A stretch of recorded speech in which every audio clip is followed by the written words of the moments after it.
Hello दोस्तों, मैं हूं आपके साथ एडवोकेट शरण और आज मैं एक नए विषय को लेकर के आया हूं। मोटरयान प्राधिकरण यानी कि एमएससीटी।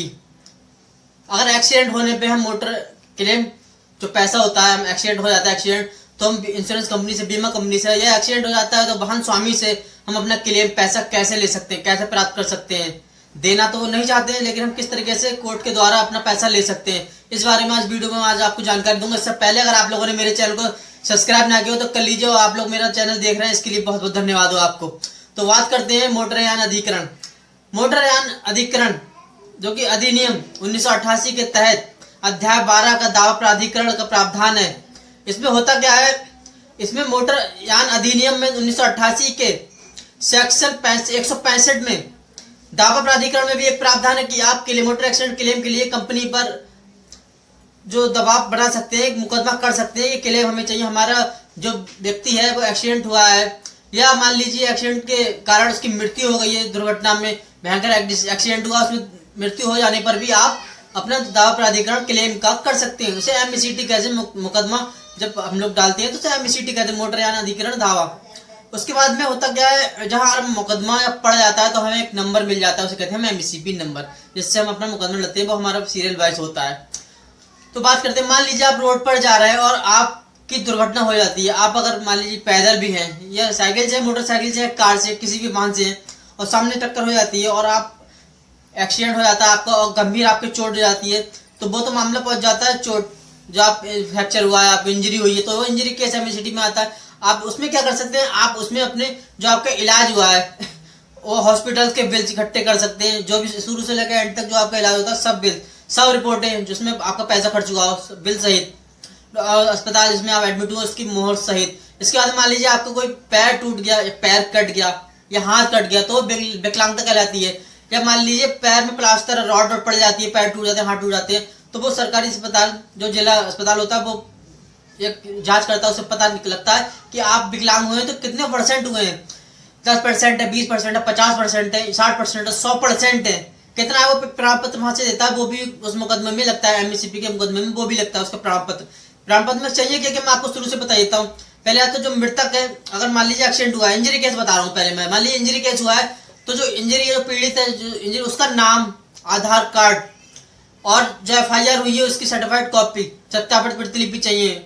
आपके मेडिकल्स के सब रिपोर्ट, तो पूरी रिपोर्ट, एक्सरा या जो भी आपका जांच हुई है वो सब बिल उसमें चाहिए होते हैं। उसके बाद में आपको चोट लगने से आपको कितना नुकसान हुआ, कितनी क्षति हुई है, कितने महीने आपका इलाज चला था। इसके बाद में मान लीजिए अगर आप जॉब करते थे तो आपकी कितनी सैलरी थी, आप कितने पढ़े लिखे थे वो आपको लगाना पड़ेगा, उस हिसाब से आपकी सैलरी थी। अगर पे स्लिप है तो पे स्लिप लगाइएगा, और कितने लोगों का खर्चा उठाते थे अपनी फैमिली में, कितने मेंबर्स थे, उन सबकी पूरा ब्यौरा। जैसे मान लीजिए बच्चे हैं तो बच्चे पढ़ रहे थे तो बच्चों को स्कूल के जो रिजल्ट्स होते हैं, जो खर्चा होता है वो आप लगाएंगे। ये सब सबमिट करने के बाद में, बिल्स वगैरह सबमिट करने के बाद में मुकदमा वो चल जाता है। चलने के बाद में होता क्या है, मान लीजिए आप क्लाइमेंट है, आप जब मुकदमा डालते हैं तो आप वकील के थ्रू उस मुकदमा इस कोर्ट में करते हैं। आप जब उसमें मुकदमा डालते हैं तो आप जो गाड़ी खोलते हैं, इससे आपका एक्सीडेंट हुआ है मान लीजिए, तो एक्सीडेंट का जो नंबर खुलता है, अगर वो गाड़ी क्या नाम बीमा है उसका, तो हम लोग जो नोटिस है, जो क्लाइमेंट उसकी तरफ से नोटिस जाता है गाड़ी वाहन स्वामी को, जिसकी वो गाड़ी थी, इससे आपका एक्सीडेंट हुआ था। अगर मान लीजिए वाहन स्वामी का अगर वो इंश्योरेंस है, वो अपने पेपर्स लगाता है अपने जवाब में, जो आपने क्लेम मांगा है उसके जवाब में, वो भी अपने वकील के थ्रू आकर के अपने पेपर्स लगाता है। पेपर्स में उसकी आरसी और इंश्योरेंस होता है। वो जब दो चीज सबमिट हो जाती है तो दो मुकदमे हो जाते हैं आमने सामने, एक आपका क्लाइमेंट है और दूसरा वाहन स्वामी और इंश्योरेंस कंपनी का एक वकील होता है जो आ जाता है। उसमें अगर वाहन स्वामी है और ड्राइवर्स भी उसमें इंक्लूड है, मान ट्रक है तो उसका ड्राइवर्स होता है, तो ड्राइवर और वाहन स्वामी दोनों पार्टी हो गए, तो उनका एक वकील, चाहे वो अलग अलग कर ले चाहे वो एक ही वकील हो जाए, वो लोग आ जाते हैं। उसके बाद में जब पेपर सबमिट हो जाते हैं तो कोर्ट निश्चित करता है कि हाँ वाहन जो था वो बीमित था, तो वो किस कंपनी से बीमित था, कौन सी इंश्योरेंस कंपनी से बीमित था, उस इंश्योरेंस कंपनी को पार्टी बनाया था, उस कंपनी को भी नोटिस जाता है। वो कंपनी जब नोटिस प्राप्त करती है तो वो एक कंपनी का एडवोकेट वकील वहां पर आता है, तो पार्टियां हो जाती हैं तीन आमने सामने, एक क्लाइमेंट आपकी, एक वाहन स्वामी ड्राइवर्स की दो, और तीसरे बीमा कंपनी की तीन। अगर मान लीजिए वाहन स्वामी का जो वाहन है वो उसके पेपर्स जो है बाकायदा प्रभावी हैं, डीएल उसका प्रभावी है, वैध है, तो फिर अपना जवाब दे करके वो अपना पीछे हट जाता है। उसको सिर्फ उसके बाद में जो गवाही है, विटनेस है, उसमें आना होता है। इस वीडियो में इसके बाद में होता क्या है, जब वो पेपर्स आ जाते हैं, बीमित होती है कंपनी, तो वो जो महान स्वामी का जो ड्राइवर का जो वकील होते हैं वो सिर्फ जवाब देना, उसमें विटनेस के लिए गवाह आता है तो उसकी जगह कर लेते हैं, क्रॉस कर सकते हैं वो, बस। बाकी जो मुकदमा फाइनल तक चलता है वो चलता है क्लाइमेट और बीमा कंपनी के बीच में। और बीमा कंपनी पूरे पेपर्स जांच करके कि उसका डीएल वेरीफाई था ना, उसकी जांच करती है। पेपर्स गाड़ी के वेरीफाई थे, 1 नंबर के थे, जाली तो नहीं थे, इसका उसमें आर्गुमेंट होती है, बहस होती है, जांच होती है, सब जांच के पेपर्स लगते हैं। उसके बाद में आपकी एफआईआर सही है नहीं, इसकी जांच होती है, विवेचक बुलाया जाता है, मौके पे कौन कौन गवाह था वो सब बुलाया जाता है, उनकी जब गवाहियां होती हैं, एविडेंस होते हैं, उनके क्रॉस होते हैं।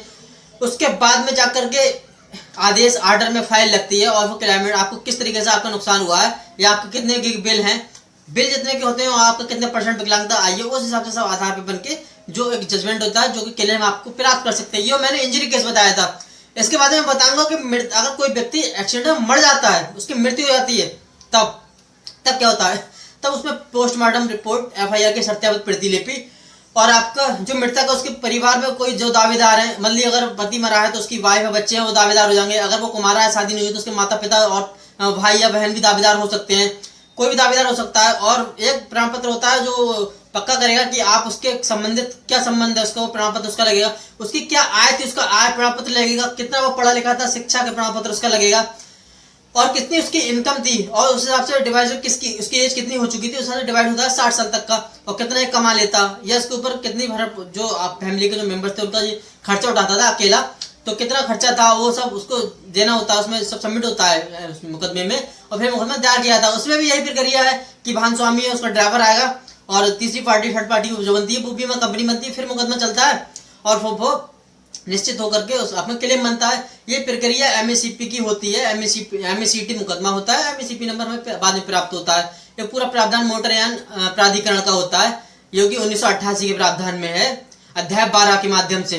इसमें सेक्शन 165 लगता है, 1988 के सेक्शन 165 में इस प्रावधान में आप मुकदमे में जाते हैं, ये आपको इसमें अधिकार है जाने का। और ये कोर्टों से अलग होकर के ये ट्रिब्यूनल हो चुका है, ये हर जिले में एक अलग कोर्ट बन चुकी है एमएसीटी की, इसे आप ट्रिब्यूनल कह सकते हैं। दावा प्राधिकरण, मृत्यु वाहन स्वामी दावा या दुर्घटना दावा प्राधिकरण भी आप कह सकते हैं, ट्रिब्यूनल होता है। ये सीधे दिल्ली सुप्रीम कोर्ट की निगरानी में जो वहाँ के न्यायाधीश होते हैं, जो न्यायिक अधिकारी होते हैं, उनकी निगरानी में सीधे न्यायिक परिषद में जाकर के ये मजिस्ट्रेट आपका फैसला करते हैं। ये सीधे दिल्ली सुप्रीम कोर्ट से इसका संबंध होता है, वहां से ही न्यायिक प्रक्रिया के लिए न्यायिक अधिकारी बैठाला जाता है। और हर जिलों में एक ट्रिब्यूनल होता है, और बेसिकली सब पूरे हिंदुस्तान में एक ट्रिब्यूनल हो चुका है एमएसीटी का, वो कोर्टों से अलग होकर उसका कोर्ट बन जाता है, उस पूरे जिले के हर जिले में होता है। हर जिले का जो दुर्घटना दावा प्राधिकरण और जितने मुकदमे होते हैं, इंजरी केस होगा या मृत्यु केस होगा, सब उसी में एडमिट होते हैं और सब उसी में जाते हैं। उसके लिए अन्य से कोई कोड नहीं, या डिस्ट्रिक्ट कोर्ट है, जिला जो पहले हुआ करती थी, 2 साल पहले अमेंडमेंट हो चुका, 2 साल के बाद में ट्रिब्यूनल बना दिया गया।